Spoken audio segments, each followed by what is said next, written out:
We've been very fortunate to have a State Department-funded delegation of emerging Indo-Pacific leaders join us to bring their perspectives from Vietnam, from Indonesia, from Korea, from India, and from First Nations Australia to have conversations, ask questions, and firmly situate the US-Australia relationship in their own perspectives. What's good about having young leaders from across the Indo-Pacific region, Northeast Asia, Southeast Asia, South Asia, is that these are the voices of the future. Therefore, listening to the voices of the future is much more important than telling the voices of the future what you think they need to hear. We have just wrapped up 3 very full days of meetings in Washington, D.C., with a tremendous opportunity to meet with officials in the White House, in the State Department, in the U.S. Agency for International Development, on Capitol Hill, with think tankers, scholars, diplomats, and a wide range of journalists and others who are interested in, knowledgeable of, and committed to the relationship between Australia and the United States. It is a time for Australia, US, and also for Indonesia and the wider regions to collaborate. Prior to this visit, I did not fully understand the extent to which cooperation between the US and Australia was institutionalized. And because of this visit, I have a better understanding of the pivotal role of Australia in contributing to regional stability.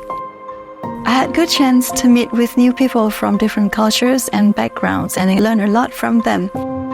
The knowledge and insights they share with us are invaluable. I even taught Lisa how to use a chopstick, which is her first experience to do so. Went up to the Capitol Hill. We had a nice tour, met Representative Gallagher, very hawkish on China, so all things interesting to me. But more than that, you saw the foundations of American democracy, pretty splendid, pretty big on scale, and tells you how tough it is to run the world, and look that you're playing the part.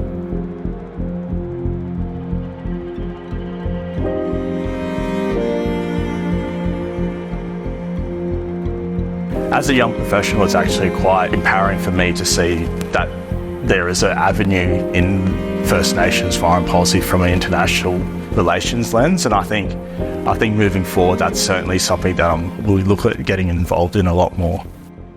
On my conversation with Ambassador Kevin Rudd, I found that he underscored the importance of strategic equilibrium as the key norm of Australian foreign policy. From these conversations, I have observed that US and Australia can have collaborations to enhance the approach of norm-based policy in the Indo-Pacific region. Australia's very unique geostrategic positioning in security matters, and also the wealth of natural resources and very extensive people-to-people exchanges and connections makes Australia a very important global player. We're grateful to the State Department for their support and for all those people who made our visit here in Washington, D.C. so profitable over the last several days.